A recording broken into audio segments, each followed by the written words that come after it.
सारा रारा जोगिरा सारा रारा सारा रारा जोगिरा सारा रारा।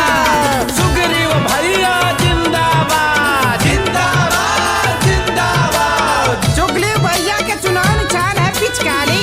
पिचकारी है भौजी पिचकारी। नामे के खाली हवे सखी हमरो बलमुआ विधायक हो।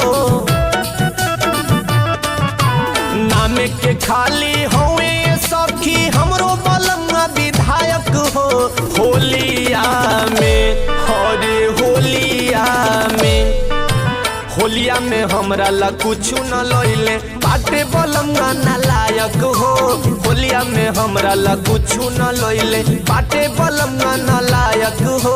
होलिया में हमरा ला कुछ न लइले। मैं सुग्रीव कुमार आप सभी भौजाइयों को एक एक चोली चुनाव के बाद दूंगा, लेकिन मेरे पिचकारी पर बटन दबा करके एक बार मुझे भारी से भारी मतों से विजयी बनावें। बहुत बहुत धन्यवाद। पारा हमेशा चढ़ल रहेला घर में खाला न खाना हो। धोती कुर्ता झाड़ी के सखी होला भी नहीं रवाना हो। सुग्रीव भैया जिंदाबाद। पारा हमेशा चढ़ल रहेला घर में खाला न खाना हो। धोती कुर्ता झाड़ी के सखी होला भी नहीं रवाना हो। राती लिट्टी चोखा लगेला जुटल रहेले सहायक हो। राती लिट्टी चोखा लगेला जुटल रहेले सहायक हो। होलिया में हरे होलिया में हमरा ला कुछ न लइले बाटे बलमुआ नालायक हो। होलिया में हमरा ला कुछ न लइले बाटे बलमुआ नालायक हो। होलिया में हमरा ला कुछ न लइले। अरे भौजी है सुना है गुर की भौजी। अरे हमरे सुग्रीव भैया का चुनाव निशान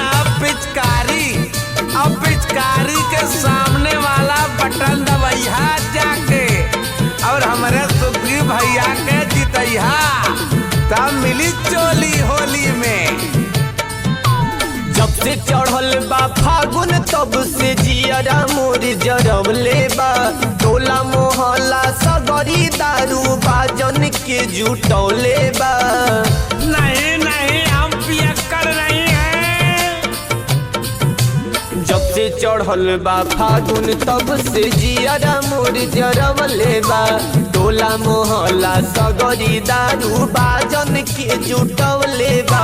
होली मिलन के प्रोग्राम रखल बा आवत सूरजा गायक हो। होली मिलन के प्रोग्राम रखल बा आवत सूरजा गायक हो। होलिया में हरे